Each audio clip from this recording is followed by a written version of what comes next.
का हमारा जो नया प्रश्न है वो है 1772-73 का रेगुलेटिंग एक्ट। यानी ये रेगुलेटिंग एक्ट ब्रिटिश सरकार द्वारा क्यों पारित किया गया था, इसके पीछे क्या वजह थी। इस कारण हम थोड़े से पीछे हम चलते हैं।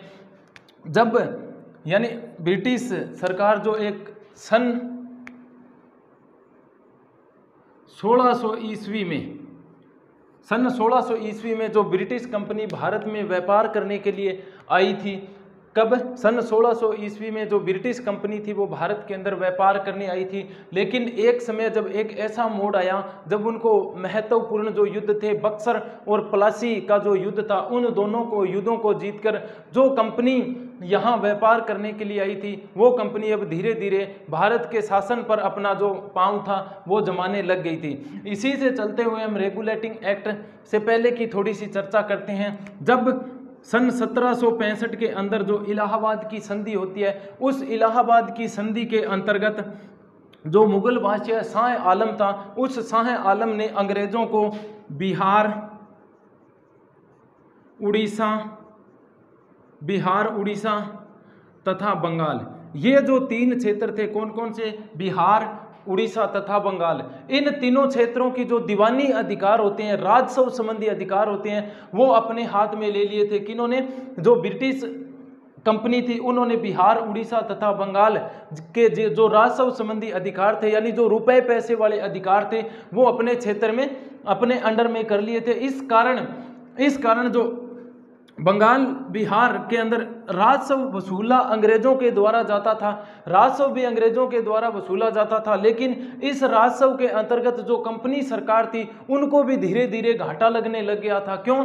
क्योंकि जो कंपनी के अंदर जो नायब नाजिम के जो व्यक्तियों के पद थे, वो व्यक्तियों के पद अपने व्यक्तिगत लाभ के लिए उन्होंने रखे थे, और उन व्यक्तिगत लाभ के अंतर्गत वो जितना भी इन भू राजस्व के अंतर्गत जितना भी रुपया पैसा कमाते थे, उस रुपए पैसे से भी ये कंपनी थी, यानी जो अपने व्यक्तिगत ढंग से जो पैसा कमाया गया था, वो पैसा यहाँ के जितने भी कर्मचारी थे वो यहाँ से ले जाकर इंग्लैंड के अंदर मालामाल हो जाते थे।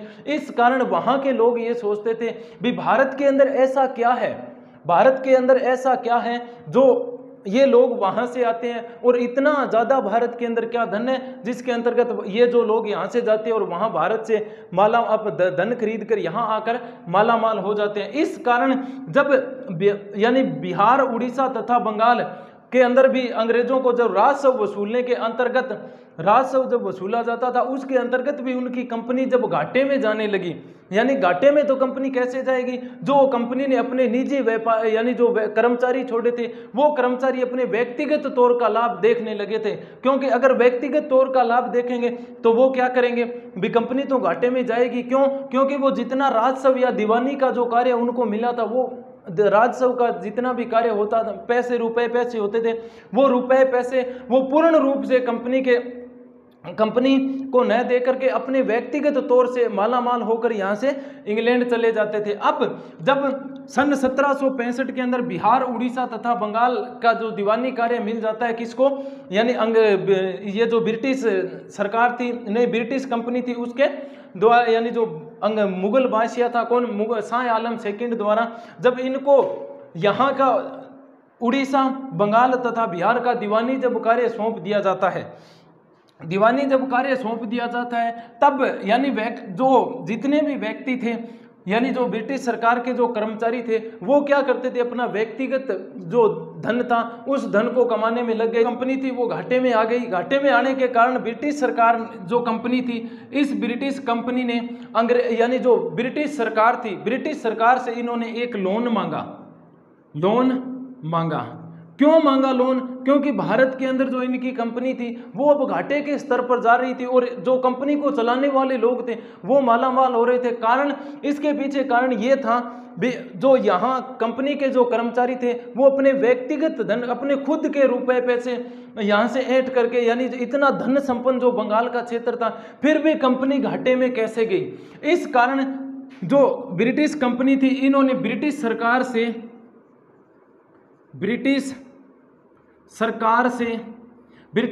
से एक लोन मांगा। लोन क्यों मांगा? क्योंकि हम क्या पढ़ रहे हैं? Regulating act. इस रेगुलेटिंग एक्ट से पहले की जो महत्वपूर्ण बातें वो हम चर्चा में ले रहे हैं, ब्रिटिश सरकार से लोन मांगा। तब ब्रिटिश सरकार ने सोचा भी हो सकता है जो ब्रिटिश सरकार, वहां भारत इतना धन संपन्न क्षेत्र है, फिर भी ये ब्रिटिश सरकार है ये हमारे से लोन मांग रहे, इसके पीछे कोई वजह तो होगी। तब ब्रिटिश सरकार ने क्या कहा भी हम आपको लोन देने के लिए तैयार हैं, क्या हम लोन देने के लिए तो तैयार हैं। लेकिन जब ब्रिटिश सरकार को यह पता चला भी भारत के अंदर ये कंपनी अभी भी घाटे में जा रही है, तब इन्होंने अपनी संसद के अंतर्गत 2 समितियों का निर्माण किया। किन्होंने? ब्रिटिश सरकार ने अपनी संसद के अंदर 2 समितियों का निर्माण किया। पहली समिति थी सिलेक्ट, पहली समिति क्या थी? सिलेक्ट समिति, पहली सिलेक्ट समिति, और 2 नंबर की थी सीक्रेट समिति, सीक्रेट समिति। इन समितियों ने 2 विधेयक पारित किए। कितने? यानी अपनी संसद के अंदर जो जानकारी लेना चाहते थे वो ब्रिटिश सिलेक्ट समिति और सीक्रेट समिति ने 2 विधेयक पारित किए। कहाँ? ब्रिटिश सरकार की जो संसद थी वहां 2 विधेयक पारित किए। इस 2 विधेयक पारित करने के पीछे कारण क्या था? क्योंकि इस यानी जो ब्रिटिश कंपनी घाटे में गई थी, तब ब्रिटिश कंपनी ने 10 लाख पौंड का कर्ज मांगा था। किससे? ब्रिटिश सरकार से। किससे मांगा था? ब्रिटिश सरकार से 10 लाख पौंड का जो ऋण मांगा था। इसी ऋण मांगने के पीछे ही ब्रिटिश सरकार ने 2 यानी समितियां कौन कौन सी? सिलेक्ट समिति और सीक्रेट समिति। ये 2 समितियां बिठाई भी इनका पता लगाओ, जो बंगाल का क्षेत्र इतना धन संपन्न होते हुए भी ये जो ब्रिटिश ईस्ट इंडिया कंपनी है ये ब्रिटिश सरकार से धन मांग रही है। क्यों? अब ये जो 2 विधेयक जब पारित हुए, इसमें पहला विधेयक तो क्या रखा गया? अपने जो 10 लाख पौंड का जो ऋण मांगा है, उस ऋण को हम आपको उस ऋण को 4 लाख ज्यादा पौंड दे रहे हैं। क्यों? क्योंकि आपने 10 लाख मांगा है, हम आपको 14 लाख पौंड का ऋण दे रहे हैं। इसके पीछे क्या मंशा हो सकती है ब्रिटिश सरकार की? तब उन्होंने कहा कि हम आपको 14 लाख पौंड का ऋण देंगे, लेकिन आपको भी एक हमारी बात माननी पड़ेगी। क्या? जो दूसरा विधेयक पारित किया गया उसके अंतर्गत उन्होंने कहा था भी हम आपको ऋण तो लेंगे, कितने का? 14 लाख रुपए का हम आपको ऋण तो देंगे, लेकिन आपकी जो कंपनी है उसको हम रेगुलेट करेंगे। रेगुलेट का मतलब उस कंपनी को संचालन हम करेंगे, उस कंपनी का संचालन हम करेंगे। लेकिन दूसरे विधेयक में, पहले विधेयक में ये बात कही गई थी, लेकिन दूसरे विधेयक उस कंपनी का संचालन कौन करेगी? ब्रिटिश सरकार के अधीन होगा तथा कंपनी पर ब्रिटिश संसद का नियंत्रण होगा। यानी जो भारत के अंदर हमारी जो आपकी जो कंपनी है ईस्ट इंडिया कंपनी है, उस पर नियंत्रण किसका होगा? ब्रिटिश संसद का।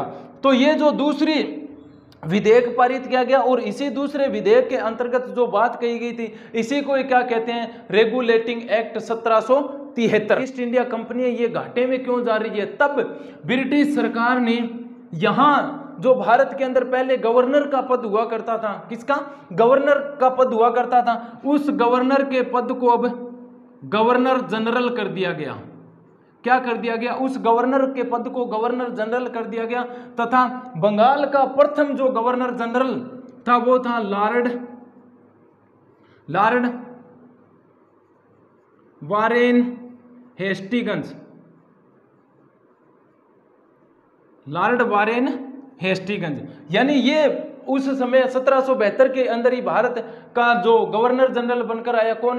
Lord Warren Hastings. अब इस हेस्टिंग्स के अंतर्गत ये ब्रिटिश सरकार अपना संचालन करेगी। यहाँ भी ब्रिटिश सरकार की जो कंपनियां हैं वो फिर भी क्यों घाटे में जा रही है, इसके पीछे कारण क्या है? तब इन्होंने यहाँ आकर यहाँ की परिस्थितियां देखी। क्यों? क्योंकि यहाँ परिस्थितियां, पहली बात तो हमने पिछले प्रश्न में पढ़ा था भी लॉर्ड क्लाइव द्वारा यहाँ द्वैध शासन के द्वारा लोगों और जनता से अनावश्यक रूप से धन का हरण किया जाता था। तब इन्होंने जो लॉर्ड वारेन हेस्टिंग्स है ये भारत के अंदर गवर्नर जनरल बनकर आया। तब इन्होंने यहाँ आते ही यहाँ की स्थिति देखी भी बंगाल इतना धन संपन्न राज्य है, फिर भी ब्रिटिश कंपनी घाटे में क्यों गई। तब इन्होंने यहाँ आते ही देखा भी जो ब्रिटिश ईस्ट इंडिया कंपनी के जो कर्मचारी हैं वो अपने व्यक्तिगत अपनी यानी पूर्ति करने के लिए यहाँ के लोगों से अनेक प्रकार के कर ऋण वगैरह लेकर के और अपने ही यानी अपने ही बक्सों में डाल डालकर वो ब्रिटिश ईस्ट इंडिया यानी ब्रिटिश सरकार के अधीन इंग्लैंड चले जाते थे और वहाँ जहाँ यानी यहाँ से जो धन खरीदा गया था उसी धन के अंतर्गत वहाँ जाकर मालामाल हो जाते थे। इसी का संशोधन करने के लिए सन 1772-73 के अंदर ब्रिटिश सरकार ने भारत के ऊपर एक एक्ट पारित किया जिसको क्या कहते हैं, रेगुलेटिंग एक्ट। इसी रेगुलेटिंग एक्ट के अंतर्गत ये कहा गया था कि भारत के अंदर जो स्थिति है उस स्थिति को सुधारा जाए, व्यक्तिगत तौर से जो लोग धन कमाकर इंग्लैंड आ रहे हैं उन पर रोक लगाई जाए तथा ब्रिटिश ईस्ट इंडिया कंपनी को जो हमने ऋण दिया है उस ऋण की पूर्ति के लिए भी किया जाए। तो फिर ब्रिटिश सरकार द्वारा इसको सन 1773 के अंदर पास किया गया था। यानी ब्रिटिश संसद के अंदर पास कब हुआ था ये रेगुलेटिंग एक्ट? 1773 में पास हुआ तथा 1774 को ये लागू किया गया। रेगुलेटिंग एक्ट के उद्देश्य, विद्यार्थियों पहला पॉइंट क्या है, रेगुलेटिंग एक्ट के उद्देश्य के अंतर्गत ब्रिटिश ईस्ट इंडिया कंपनी पर ब्रिटिश सरकार का नियंत्रण। क्यों? क्योंकि जब देखो ब्रिटिश सरकार का जब तक नियंत्रण नहीं था तब यहाँ की जनता से जो ईस्ट इंडिया कंपनी के कर्मचारी थे वो मनमानी ढंग से कर वसूल करते थे, मनमानी ढंग से कर वसूल करते थे तथा जितना भी लगान का या भू राजस्व का जितना भी पैसा आता था वो पैसा लेकर के व्यक्तिगत तौर पर कहाँ चले जाते थे, ब्रिटिश सरकार के पास यानी अपने क्षेत्र इंग्लैंड चले जाते थे। तब इसी रेगुलेटिंग एक्ट के तहत जो पहला उद्देश्य रखा गया था वो क्या था, अब जो ब्रिटिश ईस्ट इंडिया कंपनी है उस पर ब्रिटिश सरकार का क्या रहेगा, नियंत्रण रहेगा। तो प्रिय विद्यार्थियों जो हमारा दूसरा जो पॉइंट है रेगुलेटिंग एक्ट का उद्देश्य पास करने के पीछे क्या था, कंपनी को भ्रष्टाचार मुक्त करना। यानी जो ब्रिटिश सरकार की भारत के अंदर ईस्ट इंडिया कंपनी थी वो इतनी भ्रष्ट हो गई थी। क्यों? क्योंकि लोग यहाँ व्यक्तिगत धन के रूप में मालामाल होने के लिए जनता पर अनेक प्रकार के कर लगाया करते थे। उन कर के तहत फिर भी जब इतना कर प्राप्त होता था, राजस्व दीवानी कार्य इतना प्राप्त होता था, फिर भी यहाँ की जो ब्रिटिश ईस्ट इंडिया कंपनी थी वो क्यों घाटे में जा रही थी? इस कारण कंपनी के जितने भी व्यक्ति जो भ्रष्टाचार की श्रेणी में आते थे तब इस रेगुलेटिंग एक्ट 1773 के द्वारा ब्रिटिश ईस्ट इंडिया कंपनी को ब्रिटिश जो सरकार थी उस सरकार के द्वारा जो रेगुलेटिंग एक्ट पारित किया गया था उसके अंतर्गत कंपनी को भ्रष्टाचार मुक्त करना, कंपनी के कार्यों की जांच पड़ताल करना। अब देखो जो रेगुलेटिंग एक्ट का तीसरा उद्देश्य क्या था, कंपनी के कार्यों की जांच पड़ताल करना। यानी कंपनी के कार्यों की जांच पड़ताल क्यों करनी है? क्योंकि जो कंपनी के जो कैंडिडेट है वो कार्य कर रहे हैं, क्या वो कार्य सही तरीके से कर रहे हैं? अगर सही तरीके से कर रहे हैं तो उसकी, अगर सही तरीके से नहीं कर रहे हैं तो ब्रिटिश सरकार उसकी क्या करेगी, जांच करेगी। यानी कारण नंबर उद्देश्य क्या था, उसके पीछे उनकी मंशा क्या थी, क्यों भारत के अंदर रेगुलेटिंग एक्ट पारित किया गया था? तब उन्होंने या जो ब्रिटिश सरकार थी उन्होंने ब्रिटिश कंपनी के संचालन में सुधार लाना। यानी जो ब्रिटिश ईस्ट इंडिया कंपनी का संचालन करने वाले जो इनको चला रहे हैं उन लोगों के अंदर जो, यानी उन लोग जो बेईमानी कर करके लोगों से अनावश्यक रूप से धन हड़प करके भारत से मालामाल हो करके इंग्लैंड लौट रहे हैं। इस कारण इसी रेगुलेटिंग एक्ट के तहत उस ब्रिटिश ईस्ट इंडिया कंपनी के जितने भी कर्मचारी हैं उन कर्मचारियों को भ्रष्टाचार मुक्त करना होगा तथा ब्रिटिश ईस्ट इंडिया कंपनी के जो व्यक्ति इसका संचालन कर रहे हैं उस संचालन में भी सुधार लाना होगा। तो अगला हमारा टॉपिक क्या है, रेगुलेटिंग एक्ट के कारण है। यानी क्यों भारत के अंदर रेगुलेटिंग एक्ट पारित किया गया, क्यों कंपनी ने यहाँ जो, क्यों ब्रिटिश सरकार ने कंपनी का जो संचालन था वो अपने हाथ में ले लिया? क्यों? क्योंकि पहला जो बंगाल के अंदर जो गवर्नर का पद था उस पद को गवर्नर जनरल कर दिया गया और बंगाल का जो अंतिम गवर्नर था वो भी कौन था, लॉर्ड वारेन हेस्टिंग्स था तथा पहला गवर्नर जनरल भी कौन था, लॉर्ड वारेन हेस्टिंग्स। विद्यार्थियों पहला पॉइंट क्या है, कंपनी का बदलता स्वरूप। अब देखो रेगुलेटिंग एक्ट पास करने के पीछे ब्रिटिश सरकार की क्या मंशा थी, क्योंकि भारत के अंदर जो कंपनी थी वो जब 1600 ईस्वी के अंदर ईस्ट इंडिया कंपनी भारत के अंदर आई तो उनका जो रवैया था वो सिर्फ क्या था, व्यापार करना। भी हम भारत के अंदर सिर्फ क्या करने आए हैं, व्यापार करने के लिए आए हैं। लेकिन जैसे ही सन 1757 के अंदर प्लासी का युद्ध, सन 1764 के अंदर जो बक्सर का युद्ध हुआ, उन दोनों युद्धों के अंदर उनको भारी तरीके से विजय मिली तथा अब पूरे भारत का संचालन, फिर उसके बाद में सन 1765 की जो इलाहाबाद की द्वितीय संधि हुई, उस संधि के तहत अंग्रेजों को बंगाल, बिहार तथा उड़ीसा का क्षेत्र मिल गया। उस उड़ीसा के क्षेत्र में दीवानी का जो कार्य था वो उनको मिल गया तथा जो निजामत का कार्य था वो अवध के नवाब यानी बंगाल के नवाब तथा जो यानी अंग्रेज मुगल बादशाह था, कौन, मुगल शाह आलम द्वितीय, उनके हाथों में था।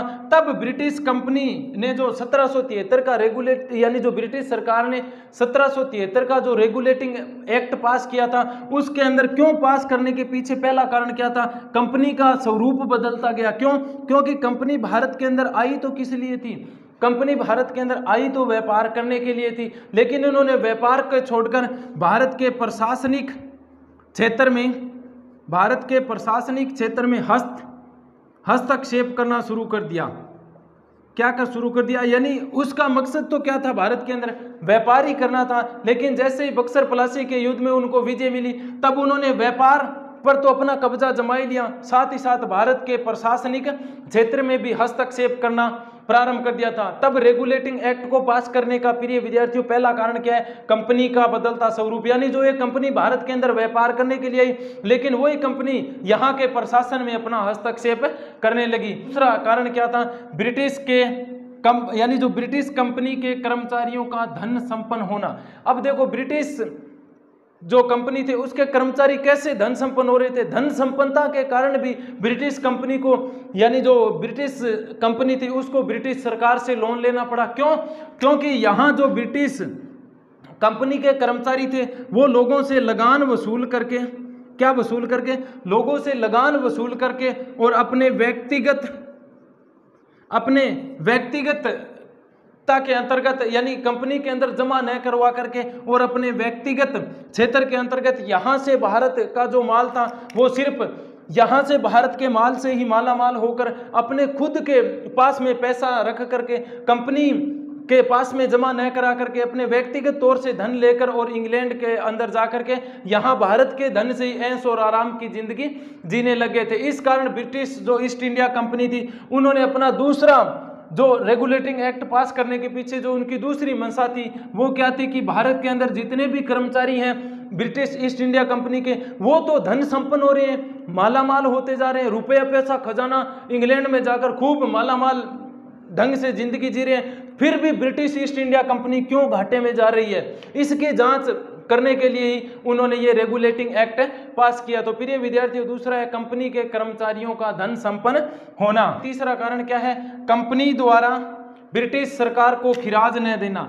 यानी जब भारत के अंदर ब्रिटिश ईस्ट इंडिया कंपनी आई तब ब्रिटिश सरकार को उन्होंने ये कहा था भी हम भारत के अंदर व्यापार करने के लिए जा रहे हैं, उसी व्यापार का एक हिस्सा आपको 4 लाख पौंड, कितने, 4 लाख पौंड जो रुपए हैं वो क्या है आपको हम खिराज के रूप में देंगे। लेकिन जैसे ही कंपनी यहाँ आकर भारत के व्यापारिक क्षेत्र में तो हस्तक्षेप किया ही, प्रशासनिक क्षेत्र में भी हस्तक्षेप करने के कारण जो ब्रिटिश सरकार को जो खिराज देना था वो खिराज देना इन्होंने बंद कर दिया था। इस कारण ब्रिटिश सरकार ने जो रेगुलेटिंग एक्ट पास किया, उस रेगुलेटिंग एक्ट के तहत ये बात रखी गई थी ब्रिटिश सरकार को हमने जो यहाँ व्यापार, यानी ब्रिटिश कंपनी थी उनको व्यापार करने के लिए हमने तो पैसा दिया और हम कोई वो खिराज नहीं दे रहे हैं। तो प्रिय विद्यार्थियों, कारण नंबर ये तीसरा ये था, कंपनी द्वारा ब्रिटिश सरकार को खिराज न देना। कारण नंबर 4 क्या है प्रिय विद्यार्थियों, बंगाल में द्वैध शासन। अब देखो, जब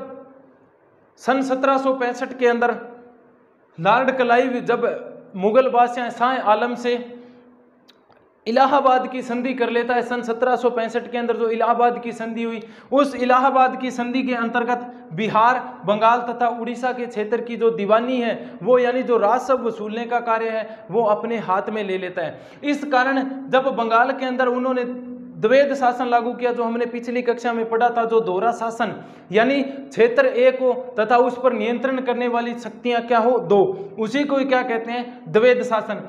तब यानी रेगुलेटिंग एक्ट पास किया गया, उसके अंतर्गत ये समझा गया भी वहां भारत के अंदर जो ब्रिटिश कंपनी उन्होंने द्वैध शासन भी लगा रखा है, दोहरा शासन लगाया, फिर भी ब्रिटिश ईस्ट इंडिया कंपनी है जो घाटे में क्यों गई, इसी की जांच करने के लिए, यानी जो चौथा कारण क्या था रेगुलेटिंग एक्ट लगाने का, बंगाल में द्वैध शासन, बंगाल में द्वैध शासन, यानी इसी द्वैध शासन को समाप्त किसने किया था, फिर लॉर्ड वारेन हेस्टिंग्स ने सन 1773 के अंदर इसको समाप्त कर दिया था। रेगुलेटिंग एक्ट की विशेषताएं या धाराएं, यानी क्या क्या विशेषताएं रखी गई थी जब 1773 का रेगुलेटिंग एक्ट पारित किया गया था। उस रेगुलेटिंग एक्ट के तहत जो पहली धारा थी या विशेषता थी वो क्या है, निजी व्यापार पर रोक लगाई गई, निजी व्यापार पर रोक लगाई गई, यानी ब्रिटिश ईस्ट इंडिया कंपनी थी उसके द्वारा निजी व्यापार पर रोक लगा दी गई, यानी बंगाल या बिहार उड़ीसा के अंतर्गत जो ब्रिटिश कर्मचारी है उस कर्मचारियों को किसी भी तरह की भेंट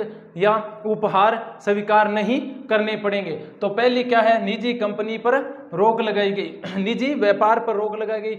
दूसरा है जो रेगुलेटिंग एक्ट की धारा नंबर 2 है वो क्या है, कंपनी के संचालकों के चुनाव, कंपनी के संचालकों के चुनाव में वही व्यक्ति मत देने का अधिकार होगा जिसके पास 1000 पाउंड शेयर होंगे। यानी ब्रिटिश ईस्ट इंडिया कंपनी ने, जो ब्रिटिश सरकार थी, उन्होंने रेगुलेटिंग एक्ट के तहत अपनी दूसरी जो विशेषता है वो क्या है, कंपनी का जब जो संचालन करने वालों का जब चुनाव होगा, यानी जो व्यक्ति कंपनी का संचालन कर रहे हैं अगर उसका चुनाव जब करवाया जाएगा तो उसमें वही व्यक्ति मत, यानी वही व्यक्ति केवल वोट डाल सकता है जिसके पास में क्या हो, 1000 पाउंड शेयर होंगे। यानी 1000 पाउंड का शेयर नहीं होगा तो वो व्यक्ति ब्रिटिश व्यक्ति यानी जो ब्रिटिश कंपनी का संचालन करने वाले का चुनाव नहीं लड़ सकता। तो प्रिय विद्यार्थियों 2 नंबर विशेषता ये थी। तीसरा है संचालकों का कार्यकाल, 3 नंबर क्या है, संचालकों का कार्यकाल 1 वर्ष से बढ़ाकर कितना किया गया, 4 वर्ष। यानी जब रेगुलेटिंग एक्ट से पहले जो संचालकों का कार्यकाल क्या था, 1 वर्ष था, यानी 1 वर्ष के बाद में दूसरा संचालन करने वाले आएगा, फिर अगले वर्ष के बाद में तीसरा संचालन करने के लिए। इसी तरह जब ये रेगुलेटिंग एक्ट पारित किया गया था उसके अंतर्गत जो 1 वर्ष का जो कार्यकाल था संचालकों का उसको बढ़ा करके कितना वर्ष कर दिया गया, 4 वर्ष कर दिया गया। तो प्रिय विद्यार्थियों यानी 3 नंबर विशेषता ये थी। विशेषता नंबर 4 जो वेरी इंपॉर्टेंट है क्या है, गवर्नर जनरल का पद सृजित किया गया। यानी जब हमने बंगाल के अंदर द्वैध शासन पढ़ रहे थे उस समय बंगाल का पहला जो गवर्नर बनकर आया था वो कौन था, लॉर्ड क्लाइव। लेकिन जैसे ही रेगुलेटिंग एक्ट पास किया गया उस रेगुलेटिंग एक्ट के अंतर्गत जो गवर्नर था उसका पद समाप्त कर दिया गया तथा एक नया पद सृजित किया अंग्रेजों द्वारा। वो क्या था, यानी ब्रिटिश सरकार द्वारा, वो क्या था, गवर्नर जनरल। वो क्या था, गवर्नर जनरल है। यानी जो नया पद सृजित किया गया वो गवर्नर जनरल का, तथा उनकी सहायता के लिए 4 सदस्यों की एक कमेटी का निर्माण किया गया। यानी एक तो मुख्य गवर्नर जनरल होगा तथा उनकी सहायता के लिए, यानी जब गवर्नर जनरल को नियुक्त किया गया तब उनकी सहायता के लिए 4 सदस्यों की एक कमेटी भी बनाई गई। यानी ये जो 4 सदस्य हैं जो रेगुलेटिंग एक्ट के तहत गवर्नर जनरल के जो कार्य है उन कार्यों में उनका सहयोग करेंगे। तो प्रिय विद्यार्थियों जो रेगुलेटिंग एक्ट की जो धाराएं थी या विशेषताएं थी उसमें 4 नंबर पॉइंट क्या है, गवर्नर जनरल का पद सृजित किया गया तथा उनकी सहायता के लिए 4 सदस्यों की एक कमेटी का निर्माण किया गया था। यानी ये जो 4 सदस्य मुख्य कौन होगा, गवर्नर जनरल, तथा उस गवर्नर जनरल को सहायता करने के लिए 4 अन्य सदस्य भी होंगे।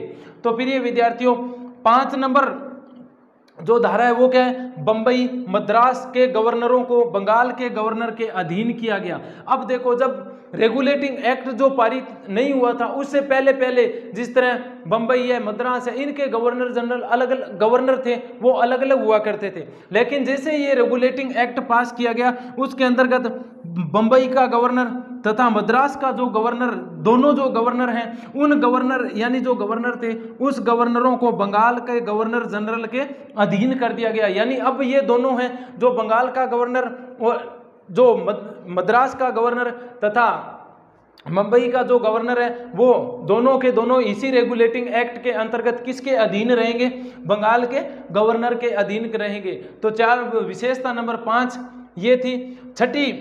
छठी जो विशेषता क्या है, 1774 में कलकत्ता में सर्वोच्च न्यायालय की स्थापना की गई। कब, 1774 के अंदर कलकत्ता में सर्वोच्च न्यायालय की स्थापना की गई जिसमें 3 अन्य न्यायाधीश होंगे। यानी जो सर्वोच्च न्यायालय पहले रेगुलेटिंग एक्ट से पहले यानी जो कलकत्ता के अंदर सर्वोच्च न्यायालय की स्थापना नहीं की गई थी, सिर्फ जो भी कार्य हुआ करते थे वो किसके अधीन हुआ करते थे, गवर्नर के अधीन हुआ करते थे। लेकिन जैसे ही ये 1773-74 का रेगुलेटिंग एक्ट पास किया गया था, उसके अंतर्गत 1774 के अंदर एक कलकत्ता नगर के अंदर एक सर्वोच्च न्यायालय की स्थापना की गई तथा इस सर्वोच्च न्यायालय में एक मुख्य न्यायाधीश के अतिरिक्त कितने और सदस्य होंगे, कितने और न्यायाधीश होंगे, तो 3 न्यायाधीश अन्य होंगे।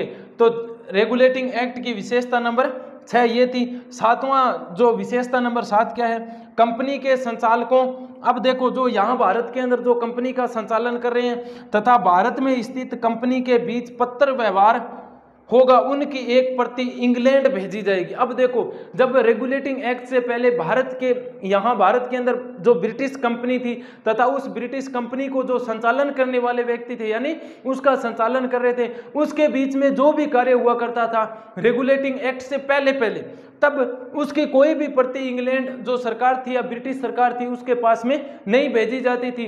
लेकिन इस रेगुलेटिंग एक्ट के अंतर्गत जो धाराएं जोड़ी गई थी, उस धाराओं के अंतर्गत यहाँ जो ब्रिटिश सरकार है उन्होंने कहा कि वहाँ का शासन संचालन तो किसके अधीन होगा, गवर्नर जनरल के अधीन होगा। लेकिन वहाँ जो कंपनी का संचालन करने वाले व्यक्ति हैं तथा भारत के अंदर जो कंपनी है, इन दोनों के बीच अगर पत्र व्यवहार होगा किसी भी तरह का, चाहे वो व्यापार से संबंधित हो, चाहे वो प्रशासन से संबंधित हो, चाहे वो राजनीतिक प्रक्रिया से संबंधित हो, अगर दोनों के बीच पत्र व्यवहार हो रहा है तो उस पत्र व्यवहार की एक प्रतिलिपि या नकल कहाँ भेजी जाएगी, इंग्लैंड की जो सरकार है यानी इंग्लैंड की जो सरकार है, ब्रिटिश सरकार है, उसके अंतर्गत, उसकी संसद के अंतर्गत भेजी जाएगी। क्या, उसकी प्रतिलिपि किनकी, जब भारत के अंदर जो ब्रिटिश कंपनी का संचालन कर रहे हैं और जो ब्रिटिश कंपनी है उनके बीच में अगर कोई पत्र व्यवहार हो रहा है तो उस पत्र व्यवहार की जो एक नकल है वो कहाँ भेजी जाएगी, ब्रिटिश ईस्ट यानी ब्रिटिश जो सरकार है उसके सरकार के पास में भेजी जाएगी। तो प्रिय विद्यार्थियों, ये थी रेगुलेटिंग एक्ट की विशेषता। पढ़ रहे हैं एक्ट के गुण या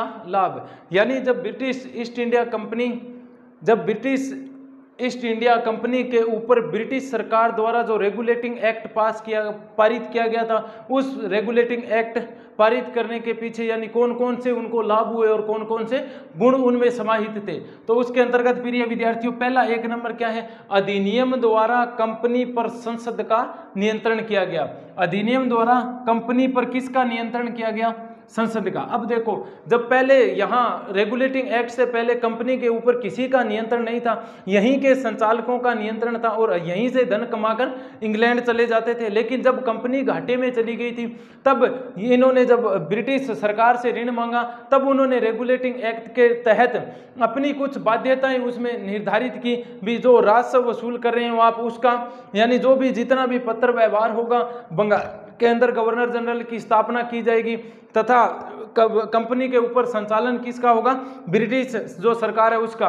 तो इसके अंतर्गत इन्होंने क्या कहा है, अधिनियम द्वारा कंपनी पर संसद का नियंत्रण, यानी रेगुलेटिंग एक्ट के अंतर्गत जो कंपनी है उसके यानी जो कंपनी है भारत के अंदर ईस्ट इंडिया कंपनी, उसके ऊपर अब नियंत्रण किसका रहेगा, ब्रिटिश सरकार का नियंत्रण रहेगा। यानी ईस्ट इंडिया कंपनी के ऊपर अब ब्रिटिश सरकार का नियंत्रण रहेगा तथा वो जितने भी कार्य करेगी वो किसके अधीन रहकर करेगी, ब्रिटिश ईस्ट इंडिया कंपनी के अधीन। तो प्रिय विद्यार्थियों पहला गुण ये है।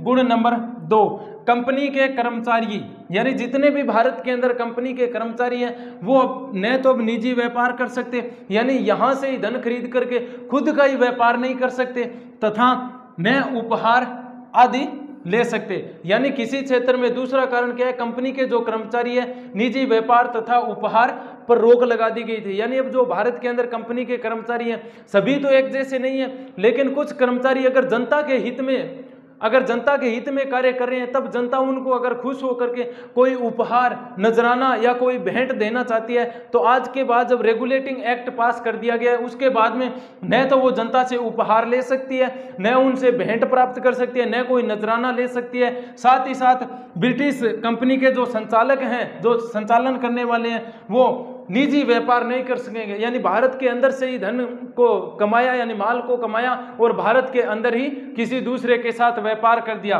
तो दूसरा जो मुख्य लाभ क्या हुआ, ब्रिटिश ईस्ट इंडिया जो कंपनी के अधीन जिसके अधीन ब्रिटिश सरकार को दूसरा लाभ क्या हुआ, भी नीति एक तो निजी व्यापार नहीं करेगी, दूसरा वहां की जनता से कोई उपहार स्वीकार नहीं करेगी। तीसरा क्या है, जो तीसरा एक्ट का तीसरा लाभ क्या है, प्रशासनिक ढांचे का केंद्रीकरण किया गया। अब जब रेगुलेटिंग एक्ट पारित नहीं किया गया था तब भारत का जो प्रशासनिक ढांचा था, क्योंकि पहले जो राजा महाराजाओं के अधीन थे, लेकिन जब बक्सर और प्लासी का युद्ध जब अंग्रेजों ने जीत लिया तब भारत के अंदर एक व्यापार करने वाली कंपनी अब प्रशासनिक तौर तरीकों में भी दखल देने लगी। तब इस प्रशासनिक तौर तरीके में जब उन्होंने दखल दिया तब ब्रिटिश जो सरकार थी उन्होंने कहा भी आपका जो वहां प्रशासनिक ढांचा है उसका एक केंद्रीकरण किया जाएगा। केंद्रीकरण के अंतर्गत सन 1774 के अंदर यानी जो कलकत्ता के अंदर किसकी स्थापना की गई, सुप्रीम कोर्ट की स्थापना की गई। बंगाल जो मद्रास तथा बंबई का जो गवर्नर था उस गवर्नर को किसके अधीन कर दिया गया था, बंगाल के गवर्नर जनरल के अधीन इनको कर दिया गया था। तो तीसरा पॉइंट क्या है, प्रशासनिक ढांचे का केंद्रीकरण किया गया।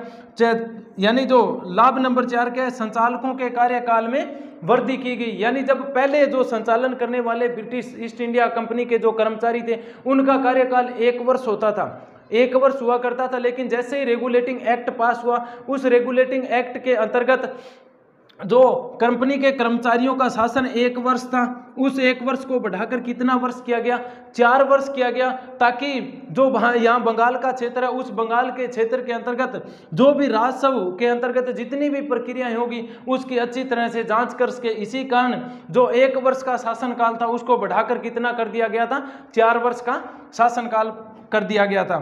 फिर जो कारण नंबर 5 है वो क्या है, इस अधिनियम से नहीं, जो लाभ क्या हुआ था, इस अधिनियम से यूरोपीय सरकार को, यानी जो इस अधिनियम के अंतर्गत जो यूरोपीय सरकार थी, यूरोप से बाहर प्रांत, भूभाग, क्षेत्र पर शासन करने का अधिकार मिल गया। यानी इस जो अधिनियम पारित किया गया था, इस अधिनियम के अंतर्गत जब पारित नहीं हुआ था या रेगुलेटिंग एक्ट जब नहीं लगाया गया था उससे पहले जो यूरोपीय शक्तियां थी वो यूरोपीय जो सरकार यानी यूरोप के क्षेत्र से बाहर वो अपने शासन नहीं कर सकती थी, लेकिन सिर्फ क्या कर सकती थी, एक व्यापार के सौदे से सन 1600 ईस्वी के अंदर British East India company Bharat आई थी, लेकिन भारत के प्रशासनिक ढांचे पर उसका कोई दबाव नहीं था उस समय। लेकिन जैसे ही बक्सर प्लासी का युद्ध उन्होंने जीता तथा अर्ध व्यापार के साथ साथ भारत के प्रशासनिक ढांचे पर भी यानी जो उनके जो धाक लगाती थी वो भी जम गई थी। लेकिन जैसे ही जो एक्ट का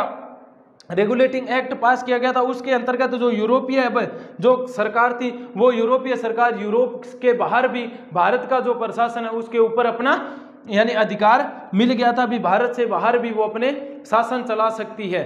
दोष या हानि कौन कौन सी थी, यानी इस जो रेगुलेटिंग एक्ट इतना जो मजबूत तरीके से उनको पारित किया गया था लेकिन उसके अंतर्गत भी कौन कौन सी कमियां रह गई थी।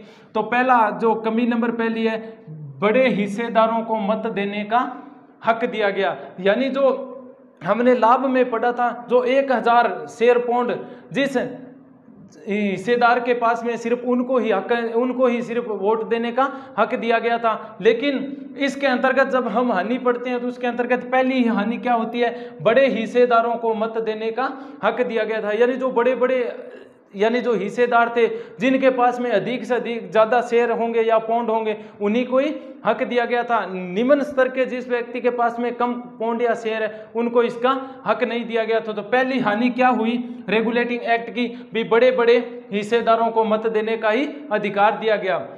हानि नंबर 2 क्या है, एक्ट द्वारा गवर्नर जनरल को पर्याप्त शक्ति नहीं दी गई। यानी इस एक्ट के द्वारा जो बंगाल का गवर्नर जनरल है उसको पूर्ण रूप से उसके हाथ में शक्ति नहीं दी गई थी। क्यों?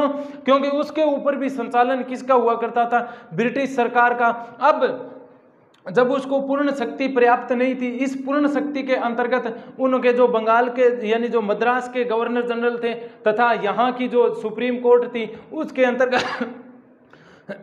उसके अंतर्गत बड़ा कौन होगा, ये शक्ति उसको पर्याप्त नहीं थी। क्या गवर्नर जनरल भारत के अंदर यहाँ शासन स्थापित करके अपना शासन चला सकता था या शासन का संचालन कर सकता था? तो ये शक्ति बंगाल के गवर्नर जनरल को नहीं दी गई। तो हानि नंबर 2 ये थी। हानि नंबर 3 क्या है, सर्वोच्च न्यायालय तथा बंगाल काउंसिल में श्रेष्ठ कौन होगा व्याख्या नहीं की गई थी। यानी ये जो एक्ट पारित किया गया इसके अंतर्गत एक तो जो बंगाल के अंदर गवर्नर जनरल का पद नियुक्त कर दिया, दूसरा उधर सन 1774 के अंदर ही कलकत्ता के अंदर सुप्रीम कोर्ट की स्थापना कर दी गई। अब इस एक्ट के अंतर्गत ये बात नहीं कही गई भी दोनों के अंदर से बड़ा कौन है, यानी न्याय सुप्रीम कोर्ट करेगा या बंगाल का गवर्नर जनरल। तो हानि नंबर 3 क्या है, सर्वोच्च न्यायालय तथा बंगाल काउंसिल में, यानी दोनों में श्रेष्ठ कौन है, बड़ा कौन है, न्याय कौन करेगा, इसके बारे में विस्तार से कोई भी व्याख्या नहीं की गई थी। एक्ट के दोष या कारणों में हानियों में 4 नंबर है, कंपनी पर संसद का पूर्ण नियंत्रण नहीं। यानी जो हानि नंबर 4 थी, एक्ट के अंतर्गत तो ये कहा गया था भी कंपनी का संचालन अब ब्रिटिश सरकार करेगी, कंपनी के ऊपर यानी जो पूर्ण नियंत्रण रहेगा, लेकिन ऐसा नहीं हुआ। क्यों? क्योंकि अब कंपनी के यानी जो कंपनी थी उसके ऊपर संसद का पूर्ण नियंत्रण नहीं रहा। क्यों? क्योंकि जब इस एक्ट को या भारत के अंदर जब ब्रिटिश ईस्ट इंडिया कंपनी आई, उस समय वहां के बहुत से शेयर धारकों का इसके अंदर पैसा लगा हुआ था। इस पैसे के अंतर्गत कोई भी अपने इस क्षेत्र के अंतर्गत भारत से लाभ कमाने में हानि में नहीं जाना चाहता था। इस कारण भारत के अंदर जो ब्रिटेन यानी जो कंपनी थी उसके ऊपर ब्रिटिश संसद का पूर्ण नियंत्रण नहीं था। लेकिन ये रेगुलेटिंग एक्ट पास होने के बावजूद भी लोग अपने व्यक्तिगत तौर से धन कमाने लगे हुए थे। फिर 5 नंबर क्या है, एक्ट में यह नहीं बताया गया भी न्याय सुप्रीम कोर्ट करेगी या ब्रिटिश कानून। यानी जब यहां भारत के अंदर जो ब्रिटिश ईस्ट इंडिया कंपनी के अंतर्गत रेगुलेटिंग एक्ट पारित कर दिया गया, इस एक्ट के अंतर्गत यह नहीं बताया गया था भी जो भारत के लोग हैं या यहाँ जो ब्रिटिश सरकार के कर्मचारी है, अगर वो भ्रष्टाचार या यहाँ की जनता से बेईमानी करती है तो उसके पक्ष में यानी जब न्याय मांगा जाएगा तो उस न्याय का फैसला, यहाँ यह नहीं बताया गया था भी ये न्याय का फैसला ब्रिटिश सरकार करेगी या यहाँ की सुप्रीम कोर्ट। तो ये भी एक रेगुलेटिंग एक्ट की सबसे बड़ी हानि थी। और हानि नंबर 6 क्या है, मद्रास तथा बंबई के गवर्नरों पर बंगाल के गवर्नर जनरल का पूर्ण नियंत्रण होना। यानी जो मद्रास और जो बंबई के गवर्नर जनरल यानी गवर्नर थे, उस गवर्नरों पर पूर्ण रूप से अधिकार किन को दे दिया गया था, यहाँ के गवर्नर जनरल को। यानी गवर्नर जनरल के अलावा वो कोई भी काम नहीं कर सकते थे। इस कारण जो रेगुलेटिंग एक्ट जो पारित किया गया था उसकी निम्न प्रकार से ये कमियां थी। धन्यवाद।